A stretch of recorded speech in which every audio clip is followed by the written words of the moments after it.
Russia, Iran, Korea, চীন নিয়ে নিরাপত্তা সংস্থাকে বাইডেনের চাপ।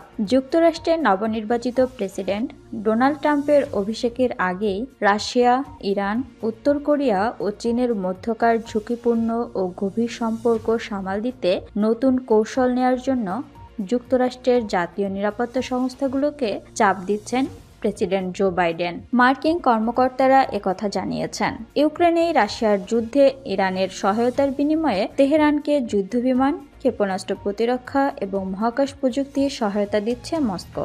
বাইডেন মঙ্গলবার জাতীয় নিরাপত্তা বিষয়ক এক স্মারকলিপিতে একথা উল্লেখ করেছেন। ওদিকে রাশিয়ার প্রেসিডেন্ট ভ্লাদিমির পুতিন উত্তর কোরিয়াকে জ্বালানি, অর্থ ও প্রযুক্তি সহায়তা দিচ্ছে, পাশাপাশি দেশটিকে পরমাণু শক্তিধর রাষ্ট্র হিসেবে স্বীকৃতি দিচ্ছে।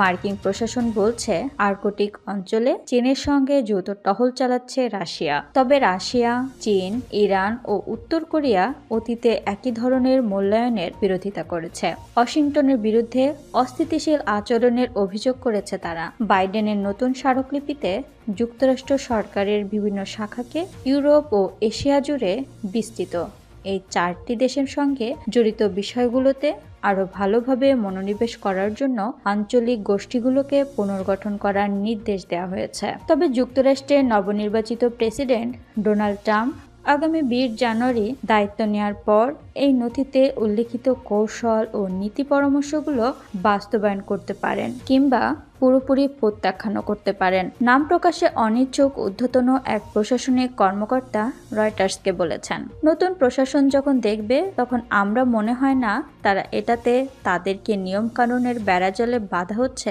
এমন কিছু দেখতে পাবে। এতে তাদেরকে বিকল্প একটি বা আরেকটি নীতির দিকেও ঝুঁকতে হবে না। আরেক কর্মকর্তা বলেন, তারা নতুন বিভিন্ন বিকল্প তৈরি করে রেখে যেতে চান, যাতে নতুন প্রশাসন এবং কংগ্রেস সত্যিকার অর্থে মাঠে নামতে পারে। কর্মকর্তারা বলেন, সামনের চ্যালেঞ্জগুলোর মধ্যে রয়েছে 4টি দেশের উপর আরোপিত যে কোনো নিষেধাজ্ঞা ও রপ্তানির উপর বিধিনিষেধের সমন্বিত প্রয়োগ করা নিশ্চিত করা। এতে দেশগুলো থেকে পাল্টা পদক্ষেপের ঝুঁকি এড়ানো সম্ভব হবে। পাশাপাশি এসব দেশকে কেন্দ্র করে যেসব সংকট দেখা দিয়েছে সেগুলো আরও ভালোভাবে সামাল দেওয়ার সক্ষমতা অর্জন করতে হবে যুক্তরাষ্ট্রকে।